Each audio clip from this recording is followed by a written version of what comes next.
nasaan na? O anak, nandyan ka na pala. O ito pala yung baon mo, 1,000. Sana mag-enjoy ka anak ha.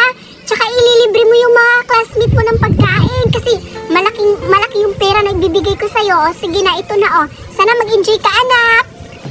Nay, papasok na rin po ako sa school. Yung baon ko rin po, di nyo pa rin po nabibigay. Yung baon pinagsasabi mo, walang baon na ibibigay ko sa'yo, no? Pasalamat ka, pinag-aaral pa kita, tapos ngayon manghihingi ka ng baon sa akin? Ano ka, swerte? Eh ano po kasi nay pagdating sa school namin, sa recess time, wala po akong mabibiling pagkain. Paano na po yun? Magugutom po ako, wala akong pambili. Eh anong paki ko sa'yo? Kahit gutomin ka pa sa school nyo, wala akong pakialam sa'yo. Kahit mamatay ka sa gutom. Ate, pwede ba tayo maghati na lang sa baon mo? Total malaki naman yung baon mo na binigay ni nanay eh. Tsaka magkapatid naman tayo. Pwede naman tayo maghati. Parang hating kapatid kung baga ate. Anong hating kapatid? Hindi na kita kapatid ah. Baka nakalimutan mo. Ampun ka lang. Hindi kita totoong kapatid no. Tsaka ako lang yung nag-iisang anak ni nanay. Hindi ka kasali doon, di ba?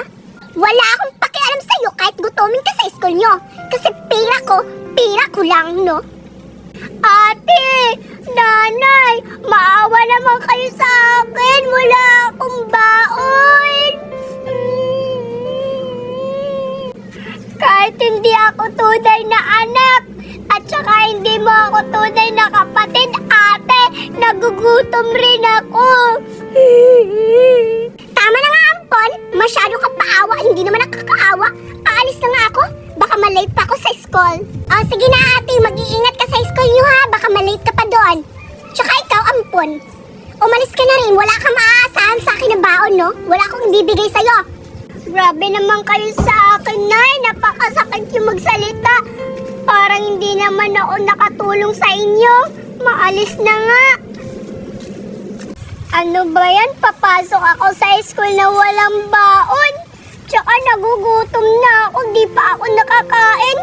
Ito talaga si ate. Buti pa siya. May pera. Binigyan siya ni nanay. Hindi man lang ako hinatian. Ang daya-daya mo naman. Napakasalbahe mo ate. Ang swerte-swerte ko talaga kay nanay dahil binigyan ako ng pera. Tsaka ang laki-laki. Sobrang laki ng baon ko. Yes! Magpupusog talaga ako ng bangga-bangga sa recess time ko. At saka makakabili ako ng marami.